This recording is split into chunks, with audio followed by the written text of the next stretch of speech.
Buenos días y qué bueno que nos visitan aquí en el Ministerio Tetelestai. Hoy hay un estudio especial, muy bonito, muy interesante, que es hasta cierto punto misterioso y vamos a ver por qué lo es. Y vamos a cubrir el capítulo 17 en el libro de Apocalipsis. Vamos a hablar de la gran Babilonia, de la gran prostituta, así la llama la Escritura, por todo lo que la fornicación y todo el mugrero, la hechicería, la brujería. Vamos a ver que esto es un movimiento grandísimo, que tiene influencia, que ha tenido influencia, no nada más en estos días, pero a través de toda la historia, casi desde que se fundó la tierra, y vamos a ver eso entonces ahorita. Pero toma tu Biblia rápidamente y vámonos al capítulo 17, el libro de Apocalipsis, que es ahí donde nos quedamos la última vez. En el último estudio estudiamos lo que es fueron las 7, ¿cómo se llama? Copas que el Señor derrama sobre la tierra, y fueron las últimas 7 calamidades que le van a pasar a la tierra. Pero allá hay un pasaje muy interesante, hay un versículo que en medio de todo ese juicio que Dios está derramando en la tierra, el Espíritu Santo avienta un versículo interesante, y no lo mencioné mucho la semana pasada, pero quiero mencionarlo ahorita. Y se encuentra en el capítulo 17, en el versículo 19. Perdón, es el capítulo 16, versículo 19, dice así: y la gran ciudad fue dividida en 3 partes, y las ciudades de las naciones cayeron. Y la gran Babilonia vino en memoria delante de Dios para darle el cáliz del vino del ardor de su ira. Qué interesante que a la mitad de este gran terremoto que está teniendo lugar aquí en la tierra en los últimos días, de repente el Espíritu avienta ese versículo y dice: pero no se me ha olvidado Babilonia. ¡Wow! Dice que llegó a la mente, llegó a recordarla y dice: no, espérate, Babilonia, hay un juicio especial. Y eso es lo que vamos a estudiar el día de hoy. Toma tu Biblia, vamos a leer el capítulo 17, 6 versículos nada más, yo creo más o menos. Hacemos la oración y le entramos de lleno al estudio, ¿va? Ok. Toma tu Biblia, dice así, capítulo 17, versículo 1. Vino entonces uno de los 7 ángeles que tenían las 7 copas y habló conmigo diciéndome: ven acá y te mostraré la sentencia contra la gran ramera o prostituta, la que está sentada sobre las muchas aguas, con la cual han fornicado los reyes de la tierra, y los moradores de la tierra se han embriagado en el vino de su fornicación. Y me llevó el espíritu al desierto, y vi a una mujer sentada sobre una bestia escarlata, llena de nombres de blasfemia, que tenía 7 cabezas y 10 cuernos. Y la mujer estaba vestida de púrpura y escarlata, y adornada de oro y de piedras preciosas y de perlas, y tenía en la mano un cáliz de oro lleno de abominaciones y de la inmundicia de su fornicación.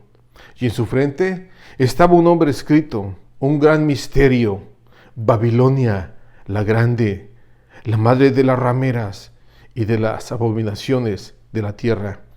Y vi a la mujer ebria de la sangre de los santos y de la sangre de los mártires de Jesús, y cuando la vi, quedé asombrado con gran asombro. Wow. Interesante, ¿no? Lo que pasa con esta mujer. Pero vamos a ver que no es una mujer, es un movimiento. Y es un movimiento que nace desde Génesis, y que en los últimos días Dios tiene que lidiar con ella, y no solo eso, tiene que ponerle hasta aquí un gran final. Entonces hagamos la oración. Y ahorita entramos al estudio, ¿no? Le entramos de lleno. Padre, te damos gracias por esta mañana, por tu palabra, por tu bondad, porque durante todos estos meses, Padre, nos has permitido conocer tu palabra más, conocer de ti también. Y te quiero suplicar que en este momento, Señor, derrames tu espíritu de sabiduría y que nos abra los ojos espirituales y el corazón espiritual, y que podamos ver lo que el Espíritu le quiere decir a la iglesia el día de hoy. Bendice este estudio, bendice a todos aquellos que lo van a escuchar. Y gracias, Padre, por ser fiel, por avisarnos y por decirnos lo que viene en el futuro, pero más que nada, por haberlos librado de todo esto. Padre, te bendecimos y te damos gloria en el nombre de tu Hijo Jesucristo, que es Dios y que vive y que reina por toda la eternidad. Amén, amén, amén. Así está la situación.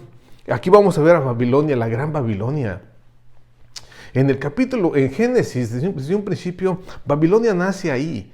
Y vamos a ver que cuando hablamos de Babilonia, no estamos hablando solamente de una ciudad. Con el pasar de los años, esto se convirtió en un movimiento no solamente religioso, sino también político y comercial, y eso lo vamos a ver. Entonces aquí el pasaje nos dice lo siguiente en la visión que está viendo aquí Juan.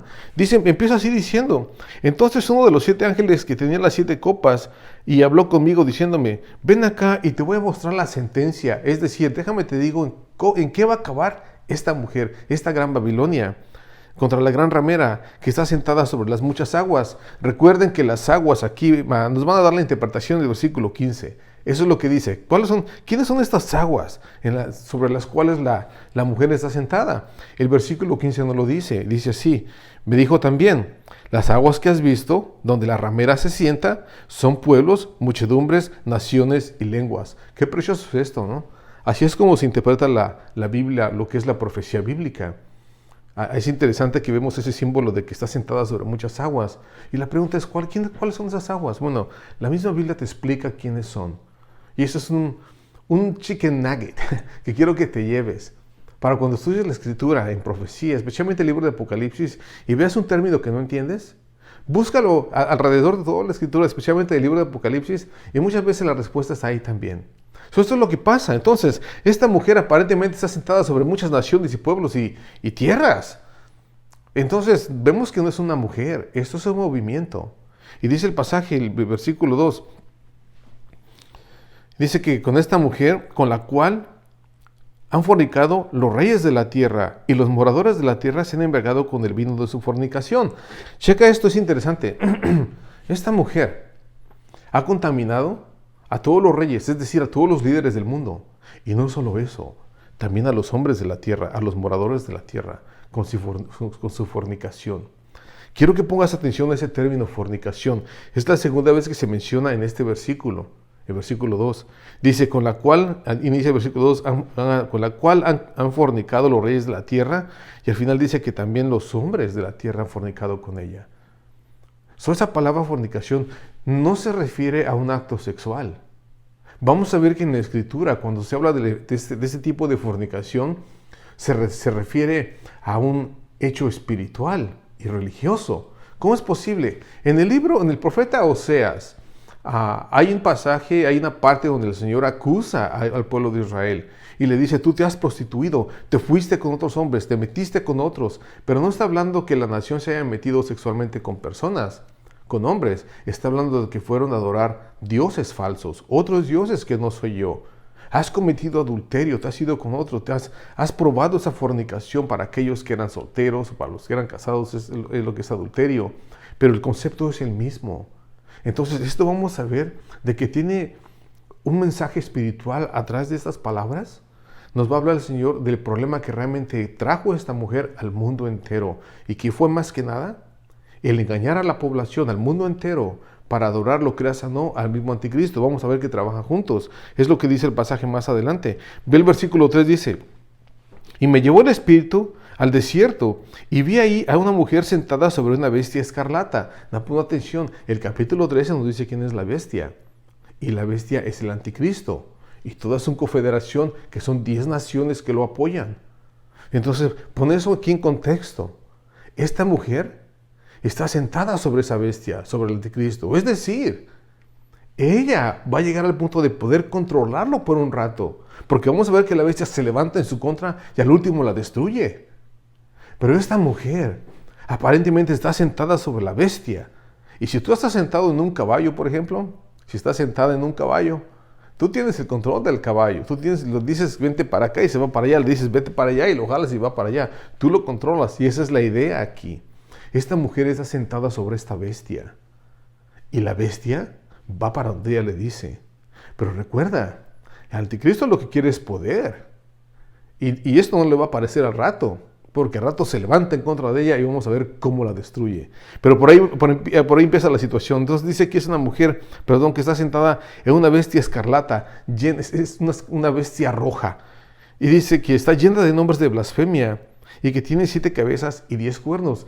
Esta es la referencia a la confederación que tiene, a esos 10 países que tiene como base el anticristo, allá en Europa más o menos. Eso es de lo que nos habla este pasaje. No solamente es el anticristo, sino también todo su reino.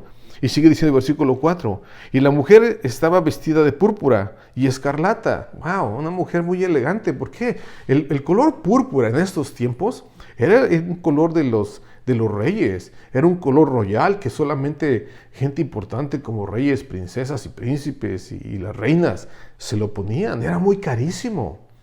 El tener color púrpura, una prenda color púrpura, era hablar de que es una persona de buena situación social y económica. Era muy caro sacar. Esa púrpura la sacaban de unas conchas del mar, que las abren, tenían como un colorcito morado, y sacaban ese solamente una gotita que le sacan por conchita, y sacaban y se guardaba, y era muy complicado de sacar, costaba mucho trabajo recolectarla. Y es por eso que las prendas de este color costaban tanto, porque se ocupaba ese colorcito púrpura para pintar la ropa. Entonces esta mujer aparentemente tiene una posición social muy alta, porque está vestida de púrpura. Y otra cosa que dice, que estaba vestida también de escarlata, es decir, rojo, y checa, y adornada de oro, de piedras preciosas y de perlas, y tenía en la mano un cáliz de oro lleno de abominaciones y de la inmundicia de su fornicación. No quiero que pongas atención a este pasaje. Dice el pasaje así: la mujer estaba vestida de púrpura y escarlata, adornada de oro y piedras preciosas y perlas. Esta mujer, este movimiento es un movimiento seductor. Está seduciendo a todo el mundo. Una mujer prostituta se vende su cuerpo por dinero. Quiere atención y quiere poder. Y va a utilizar toda esta seducción que está haciendo es para engañar al mundo entero. Y aparentemente lo logra, porque mucha gente la va a seguir, muchos pueblos, reyes, naciones van a seguir este movimiento. Pero aquí está, dice el pasaje, que está adornada de oro, de piedras preciosas y perlas, seduciendo. Y tenía en la mano un cáliz lleno de oro. Observa, de abominaciones y de la inmundicia de su fornicación. Y en tan solo 4 versículos hemos mencionado esa palabra fornicación 3 veces. Si este término, este concepto de la fornicación de esta mujer, va a querer engañar al mundo entero a meterse, ahora sí que en una relación íntima espiritual con dioses falsos. Eso es lo que lleva en esa copa. Voy a poner una fotografía, una imagen de esa mujer, se ve interesante, bien seductora, con esa copa en la mano, invitando al mundo entero, y vemos la bestia. Es horrible, pero esto es solamente una imagen, una idea que nos presenta Dios. No va a ser así exactamente, va a ser algo más grande, va a ser un movimiento grandísimo. Pero vamos a continuar para acabar esto, y ahorita lo vamos a Génesis. Dice así el versículo 5, y en su frente un nombre escrito, un misterio. Checa bien, esto es un misterio. Esta mujer siempre ha sido un misterio hasta este momento. Durante todos los siglos, esta mujer ha existido, pero ha estado escondida. Es como un misterio que nadie sabe quién es. Bueno, en este instante, esa palabra misterio en griego, mysterion, significa esto, que ha sido un misterio hasta este momento, porque en este instante estás a punto de entender la revelación y de obtener la revelación a lo que realmente significa. Ya no va a ser misterio, está a punto de ser revelado. Y eso es lo que dice. Versículo 5. Y en su frente un nombre escrito, un misterio, Babilonia, la grande, la madre de todas las rameras o prostitutas y de las abominaciones de la tierra. Y vi a la mujer ebria de la sangre de los santos y de la sangre de los mártires de Jesús, y cuando la vi quedé asombrado con gran asombro. ¿Ya viste qué lleva en esa copa? Es la sangre de todos aquellos que ha llevado a la muerte. En toda la historia, desde que se inició la historia, la tierra, siempre ha habido una creencia, y Dios se ha revelado todo el tiempo, ha revelado su presencia, su majestad y quién es Él, al mundo entero a través de la creación, a través de la profecía, a través de hombres como Enoc, como Noé, como Abraham, como todos ellos. Pero ¿sabes qué? Siempre ha habido una persecución increíble en contra de la gente de Dios. Y aquí es lo que dice el pasaje, dice, y vi a la mujer ebria de la sangre de los santos y de la sangre de los mártires de Jesús. Los santos se refiere a todos aquellos del Antiguo Testamento que también fueron perseguidos y muertos. Y aquí nos da una revelación acerca de la gente de Jesús y dice, y de la sangre de los mártires de Jesús. Nos habla del Nuevo Testamento, de todos aquellos que han sido perseguidos y muertos. Y observa, es esta mujer. Esto es un movimiento religioso, es un movimiento espiritual malo, no es bueno. Y ha traído muerte solamente. Y en esa copa que tiene está toda la sangre de todos aquellos profetas, de todos aquellos que creían en el Señor y que han predicado la palabra desde el inicio del tiempo hasta este momento. No solamente los que estaban en el Antiguo Testamento, sino también los mártires de Jesús que van a morir a través de la gran tribulación y que han muerto durante toda la etapa, la era de la iglesia. Pero quiero regresarme al versículo 5 porque es importante. Dice así, en su frente estaba escrito un nombre, un misterio, Babilonia, la grande. Esta mujer es algo grandísimo. Está incluso en mi Biblia está con letras mayúsculas este pasaje, parte de este pasaje, cuando se refiere a Babilonia. Este es un movimiento poderoso, grande. Y el autor no es Dios. El autor es Satanás, y ahorita lo vamos a ver. ¿Y qué es lo que hace? ¿Cómo es esta mujer?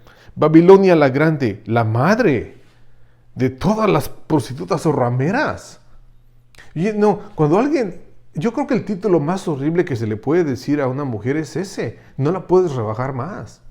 Eres una prostituta, eso es horrible, es degradante. Bueno, ese término ocupa Dios para hablar de este movimiento. Esto es lo peor, esto es degradante, esto es asqueroso. Esta mujer ha sido muy lista, ha sido un misterio que siempre ha estado escondido. Y de una otra manera ha engañado a la gente con tanta falsedad, con tantas falsas religiones.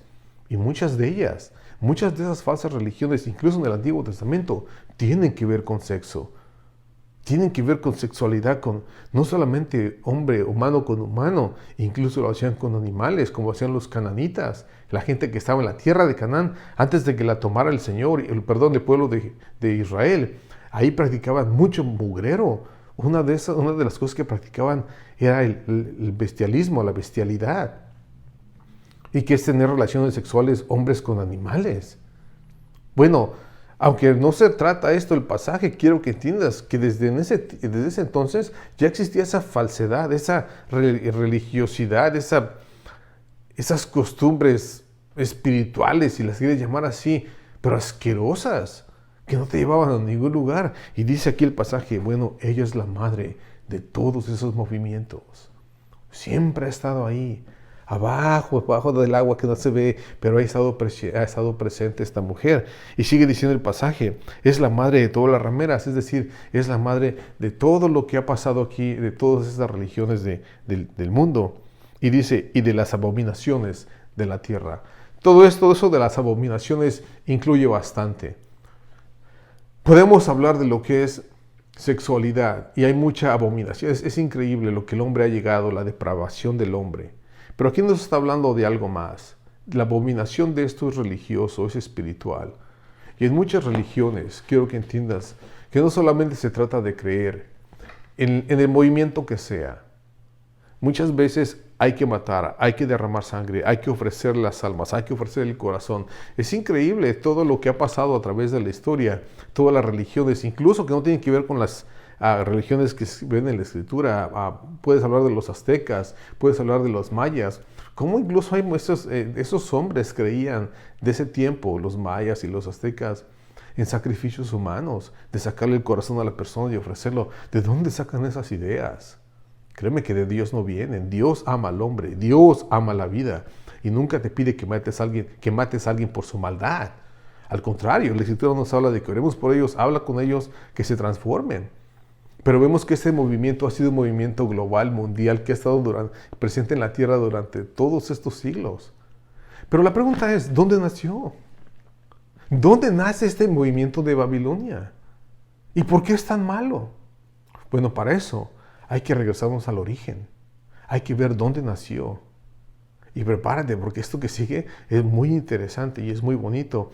Y siempre, casi siempre que tienes una pregunta acerca de un problema bíblico, casi siempre inicia en Génesis, en el libro de los orígenes. Acompáñame, vámonos para allá rápidamente al capítulo 10 del libro de Génesis. Y vamos a leer un pedacito del capítulo 10 porque ahí inicia todo el rollo. Y luego nos brincamos al capítulo 11, que es donde nace Babilonia. ¿Ok? So, toma tu Biblia rápidamente y vamos al capítulo 10. El capítulo 10 lo que nos habla es de que apenas ya terminó el diluvio en el capítulo 9. Es cuando Noé y sus hijos salen del arca y sus esposas y los animales y les da la orden del Señor de que se multipliquen y que tengan hijos. Y eso es lo que pasa aquí. El capítulo 10 nos habla de que los hijos de Noé, por ejemplo, que dice aquí Sem, Cam y Jafet son sus hijos y nos habla de las descendencias. Pero vamos a enfocarnos en uno de sus hijos nada más el día de hoy. Noé tuvo 3 hijos, que fue Sam, Cam y Jafet. Vamos a hablar de su hijo Cam. ¿Ok? De Sem, de esa descendencia de Sem, vienen los judíos, son los semitas. ¿Se ha escuchado ese término? El antisemitismo, de ahí viene, porque estos hombres de la descendencia de Sem son los semitas, y de ahí vienen los judíos. Pero vamos a hablar de Cam, que es de donde viene el pueblo de Canaán. Los cananitas vienen de ahí. Y vamos a ver qué tan puercos eran. De plano, eran bien malos, eran bien asquerosos. Pero vamos a llegar ahí. Entonces toma tu Biblia, capítulo 10, versículo 6, y vamos a hablar de los hijos de Cam. Dice versículo 7 del capítulo 10. Y los hijos de Cus, y los hijos de Cus fueron a Seba, Havila, Sapta, Rama y Sapteca. Y los hijos de Rama fueron Seba y Dedán. Checa esto, versículo 8. Y Cus engendró a Nimrod, quien llegó a ser el primer poderoso en la tierra. Este hombre, Nimrod, es un personaje importantísimo en la escritura, especialmente en Génesis. Pero quiero que entiendas algo. Su papá fue Cush, dicen en hebreo, Cush. ¿Qué significa Cush? Cush, cada nombre recuerda que en el Antiguo Testamento, cada nombre tiene un significado. El nombre Cush significa negro en hebreo. ¡Wow! ¿Qué tratas de decir, Miguel? Que Cush era un hombre negro. Por eso tenía ese nombre. Y Cush tuvo un hijo que se llamó Nimrod. Y él aparentemente también fue un hombre negro. Pero observa lo que dice el pasaje al final del versículo 8. Fue el primer poderoso en la tierra. Es decir, fue el primer dictador, fue el primer rey, fue el primer mero en toda la tierra. Estamos hablando después del diluvio, cuando no hay gente y cuando se multiplica la gente después. Él llegó a ser el primer dictador, un hombre malo. Vamos a ver por qué. Recuerda que Dios dio la orden a Noé y a sus hijos, lo mismo que a Adán y a Eva: vayan, multiplíquense y llenen la tierra de gente. Y eso es lo que Dios le repitió a Noé y a sus hijos: fructifíquense y llenen la tierra de hombres. Vamos a ver qué es lo que hace este hombre. Este nombre, el nombre de Nimrod, ¿sabes qué significa? Nos rebelaremos en contra de alguien, o nos vamos a oponer contra alguien. Eso significa su nombre. Es un hombre negro. Y su nombre significa, ahora sí que el nombre trae la penitencia. Nos vamos a rebelar. ¿A rebelar en contra de quién? En contra de Dios. Y ahorita lo vamos a ver. Es interesante este personaje. Pero ve lo que hace. Vámonos al versículo 9. Esto está interesantísimo. Checa esta. El versículo 9 dice: este fue un vigoroso cazador delante del Señor, por lo cual se dice: así como Nimrod, vigoroso cazador delante del Señor. Era tan famoso este chavo que hasta le sacaron un dicho, como un canto que dice así, el cual dice algo así, por el término que se ocupa aquí, que dice, por lo cual se dice, por ahí se cuenta, por ahí se dice la historia, algo así, a eso se refiere. Así como Nimrod, vigoroso cazador delante del Señor. Pon atención a esto. Ese término, delante del Señor, que se ocupa aquí, en hebreo, significa en desafío de, como en reto de alguien. Lo que realmente estaba haciendo aquí Nimrod era un cazador vigoroso, en desafío y en contra de Dios. Wow, es lo que dice el pasaje. Aquí lo leemos en inglés y en español y no nos da el detalle, pero eso es lo que realmente significa en hebreo. Este hombre era un hombre malo que estaba en contra de Dios y no quería hacer su voluntad. Al contrario, se rebela. Y cuando Dios dijo, vayan y multiplíquense, el pasaje, la historia, otros textos interbíblicos extrabíblicos, perdón, de estos pasajes, hablan de que Nimrod, lo que cazaban no eran animales, él cazaba hombres. Era todo lo contrario a Dios. Él cuando salía a cazar, salía a buscar hombres para matarlos. Si no te sometes a mí, te mueres. Hay algunos otros libros que leí, incluso pasajes que encontré por ahí, que algunos piensan que este hombre Nimrod tenía una descendencia espiritual angelical con humano, así como el Nephilim, como los gigantes de Génesis 6. Recuerda que los gigantes de Génesis 6, en Números 13:33, por ahí más o menos nos habla de que eran caníbales. Esos gigantes se comían a la gente. Bueno, aquí aparentemente este hombre, Nimrod, es un cazador. Mata gente. ¿Para qué? No sé, algunos otros textos que leí dicen que se los comían, que practicaba el canibalismo. Y créeme que la gente de este tiempo, wow, yo creo que sí le tenían miedo. Era un hombre malo, malísimo, su nombre lo dice todo. Pero ve el versículo 10, ¿qué es lo que dice? Dice, y fue el comienzo de su reino en Babel. Wow, ahí se menciona por primera vez Babel. ¿Sabes quién es Babel? Babilonia. De ahí sale el término Babilonia. Pero aquí se le conoce como Babel. Ahí es donde se hace la torre de Babel y vamos a tocar eso ahorita. ¿Qué significa eso también? Y no solo eso, dice, hubo otras ciudades que fue Erec, Akkad y Calne en la tierra de Sinar. El versículo 10 dice que fue en la tierra de Sinar. ¿Sabes cuál es la tierra de Sinar hoy en día? Todo el valle donde está sentado Irak, la tierra de Saddam Hussein. Esa nación de Irak está sentada en ese plano del Sinar. Y es ahí. Rápidamente, Babilonia hoy en día es Irak. De hecho, Saddam Hussein tenía una moneda donde en la parte de enfrente estaba el rey Nabucodonosor, que fue uno de los reyes más reconocidos en Babilonia. El libro de Daniel nos habla de él. Bueno, en esa moneda estaba la cara de Nabucodonosor y en la parte de atrás estaba la cara de Saddam Hussein. Pero todo eso tiene que ver con esto, créeme, hay una seducción increíble en todos esos líderes del mundo, que han sido líderes malísimos, han matado, destruido gente por todos lados, crean guerras. Algo está mal con esa gente, pero es por este movimiento. Eso es lo que pasó. El versículo 11, con ese cerramos el 10 y el capítulo 10. Dice así, y de esta manera, y de esta tierra salió para Asiria, la checa, y estas ya las conocemos hoy en día, los asirios, y edificó Nínive, Rehobot y Calá y otras ciudades. Nínive, ¿sabes cuál es esa ciudad? Ahí es ahí donde Dios mandó a Jonás. Y que dice, ve y predícale a esa gente que 40 días si no se arrepiente los voy a matar, me los voy a echar al plato.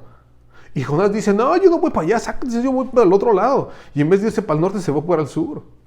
Ese fue Jonás. ¿Y sabes por qué lo hizo? Porque estos asirios son los que vivían en Nínive. Y estos asirios eran una gente malísima, eran unos mercenarios.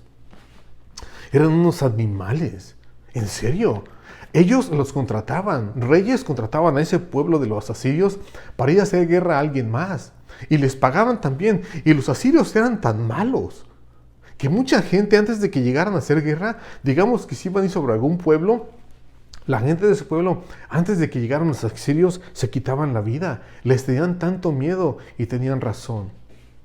Los asirios eran unos hombres tan sanguinarios que a la gente les sacaban los ojos, les cortaban la lengua, les metían ganchos entre los dientes, entre las muelas, entre las encías y los arrastraban por las calles. Les quitaban la piel en vida. Estos hombres estaban enfermos. Esta es la descendencia de Nimrod. Esa gente mala. Y tiene muchos hijos más adelante. Mira, nada más te voy a mencionar unos cuantos. Aquí los vi anoche. Nínive, Calá, Misra, engendró a Ludim. Están todo lo que es el versículo 15, Canaán. Ahí es donde nace Canaán, engendró a Sidón, y Sidón fue enemigos también de Israel. El amorreo, el heveo, el araceo, dice el versículo 17, el cineo, el albadeo, el sarameo. Todas estas razas las vas a ver en el Antiguo Testamento si sigues leyendo, y todos son archienemigos de la nación de Israel. Y todos son paganos. Bueno, esto que te acabo de leer es la descendencia de Nimrod. De aquí él es el que fundó la nación o esa ciudad de Babel, Babilonia. ¿Pero por qué lo hizo de esa manera? por qué fundó esa ciudad. Observa esto, con eso terminamos, porque esto es interesantísimo. Y lo que viene más adelante en capítulo 17 y 18 en Apocalipsis, vas a entenderlo mejor si entiendes esto. Observa lo que pasa. Dice así, capítulo 11 en Génesis. Tenía entonces la tierra una sola lengua y las mismas palabras. Y aconteció que cuando salieron del oriente, hallaron una llanura en la tierra de la tierra del Sinar, y se establecieron ahí. Y se dijeron unos a otros, vamos, hagamos ladrillo y cosámoslo con fuego. Y les sirvió el ladrillo en lugar de piedra, y el asfalto en lugar de mezcla. Y dijeron, vamos, edifiquémonos una ciudad y una torre cuya cúspide llegue al cielo, y hagámonos un nombre, por si fuéramos esparcidos sobre la faz de la tierra. Aquí puedes ver que aquí aquí está hablando del Sinar, estamos hablando de Babel, aquí es donde se fundó esa ciudad. Esos chavos ya se fueron por su lado. Observa los términos que ocupan. Dice, se dijeron unos a otros, vamos, hagámonos, haremos esto, pasamos lo otro. Espérate, ¿dónde está Dios? Aquí no hay lugar para Él. Esto es lo que digo yo. Esto es lo que dice el hombre. Todo lo que quieren hacer, Dios está afuera. Esto es Babel, esto es Babilonia. No quieren saber nada de Dios, están en contra de Él y vamos a hacer lo que se nos pegue la gana. Pero me llama la atención de que dice que cuando inició el capítulo 11, cuando inicia, dice que todos hablaban el mismo lenguaje. ¡Wow! Todos hablaban exactamente la misma lengua. Dios no lo permite. ¿Sí te diste cuenta de eso? Dios no permite que hablen todos el mismo idioma. ¿Por qué? Mira, vamos a ver esto. Este pasaje nos va a hablar de lo que es la globalización que querían hacer en ese tiempo. No exageres, Miguel. No estoy exagerando. Ve, ellos querían hacerse una sola raza. Querían hacerse un grupo solamente, dicen, para no ser esparcidos. Eso es lo que dice el pasaje. El versículo 4 dice, y dijeron unos a otros, vamos, edifiquémonos una ciudad y una torre cuya cúspide llegue hasta el cielo, y hagámonos un nombre, por si fuéramos esparcidos sobre la faz de la tierra. Estos chavos están buscando su nombre, su propia gloria. Quieren hacer lo que quieren, lo que se les dé su regalada gana, sin importarles Dios. Esto es el globalismo. Dios está afuera. Yo hago lo que quiero. Voy a ser una ciudad grandísima y voy a ser una torre que llegue hasta el cielo. Y no se refiere a que llegue hasta el cielo. ¿Sabes qué es lo que estaban haciendo estos chavos? Era una torre porque querían estudiar las estrellas. Ellos no eran tontos. Ellos saben que no podían hacer una ciudad o una torre que llegara hasta el cielo. Pero aquí vemos que los babilonios, mientras sigamos leyendo, especialmente el Daniel, ellos eran maestros en la astrología, en la astronomía. Lo que es astrología, no astronomía, astrología. Querían entender los mensajes de las estrellas. Y cuando llega Daniel a Babilonia, vas a leer los primeros capítulos cómo está saturado Babilonia de esta gente. Porque siempre han sido así. Siempre han querido adivinar el futuro. Dios está afuera y el horóscopo y todo ese mugrero es parte de todo este movimiento de Babilonia. Y aquí inicia en el capítulo 11. Y quieren hacer algo ellos. Quieren hacer un movimiento donde estemos juntos, todos nosotros, de un solo nombre. No, Dios es el Dios de las naciones, dice la Escritura. Y a cada nación le dio su soberanía. Y cada nación se tiene que gobernar. Dios nunca ha estado de acuerdo con el globalismo. Y aquí lo vemos en Génesis, que quisieron hacerlo y Dios no lo permite. Ve qué es lo que sucede. Dios se entremete. Versículo 5, del capítulo 11. Y descendió el Señor para ver la ciudad y la torre que edificaban los hijos de los hombres. Y dijo el Señor, he aquí, el pueblo es uno, y todos estos tienen un solo lenguaje. Es decir, no solamente el lenguaje, un lenguaje es parte de la cultura. Todos pensaban y hablaban igual. Y dice, ya ha comenzado la obra, y nada les hará desistir ahora de lo que han pensado hacer. Es decir, ellos no van a doblar las manos, no van a dar el brazo a torcer y van a hacer lo que se les da su regalada gana. Dios se dio cuenta, dice, no, ellos son capaces de hacerlo.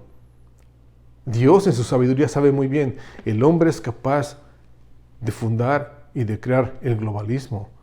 Y a Dios no le gustó esa idea. Hoy en día tenemos ese problema. Que muchas naciones del mundo ya firmaron y están de acuerdo en tener un gobierno global. Y Dios dice, eso es malísimo. ¿Por qué? Porque siempre tiene que haber un líder.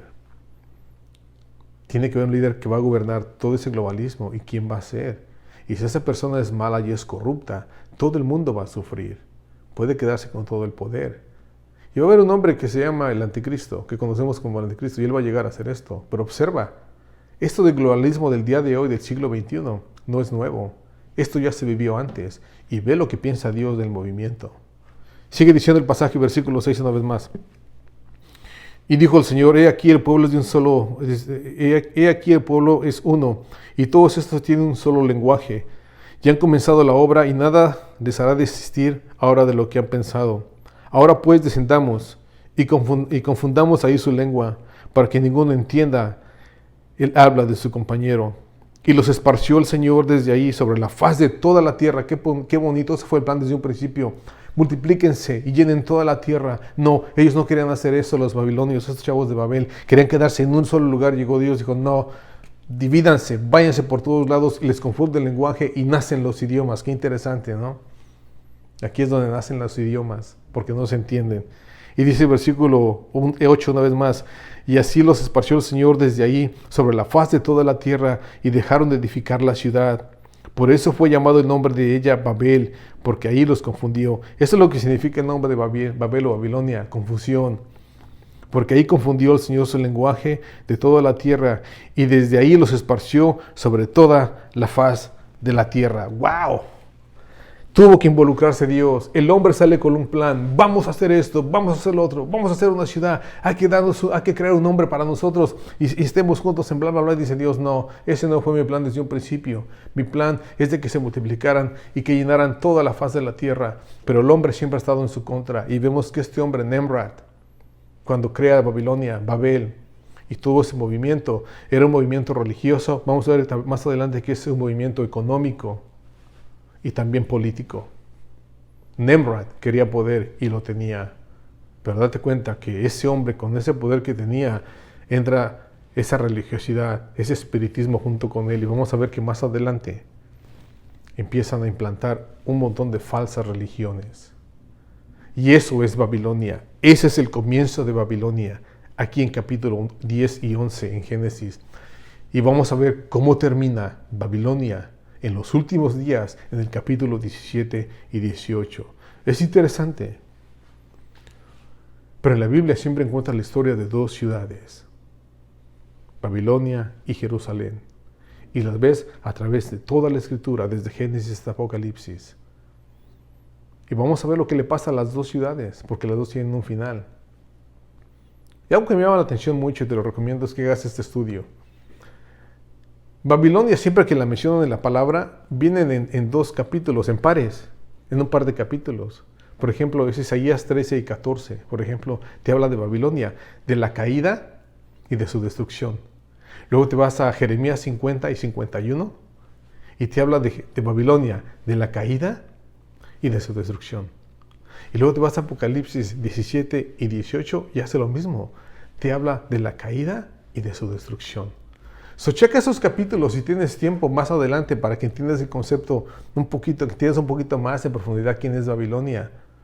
Y ya cuando regresemos la semana que entra, terminamos el capítulo 17 y le entramos al 18 de lleno y vamos a ver cómo termina esa gran ciudad, esa gran maldad, ese gran movimiento, el fin de la gran prostituta. Un pastor una vez dijo esto, la historia de la prostituta más preciosa en toda la historia, porque lo es. Para el cuerpo, para la carne, es lo más precioso que pueden ver. Pero para Dios es lo más asqueroso y lo más bajo. Es lo que es esa mujer, Babilonia. Una vez más, gracias por haber estado conmigo este domingo. Que Dios te bendiga. Sigue leyendo tu palabra. Sigue creciendo en el amor de Dios y su gracia. Y comparte todo esto con aquellos que no lo conocen, porque el Señor viene pronto. En serio, ayúdanos a compartir todo esto. Compártelo con tus amigos, mándaselos vía email o a través del mismo YouTube y comparte esto con la gente que no conoce a Dios. Y tú, sigue fiel, sigue visitándonos, sigue creciendo con nosotros, ¿ok? Aquí vamos a la semana que entra, vamos a continuar y espero que el Señor te siga fortaleciendo. De tu hermano Miguel y del gran ministerio de Telesta, que Dios te bendiga, que Dios te proteja y te conserve. Y nos vemos la próxima vez. Hasta luego. Bye bye.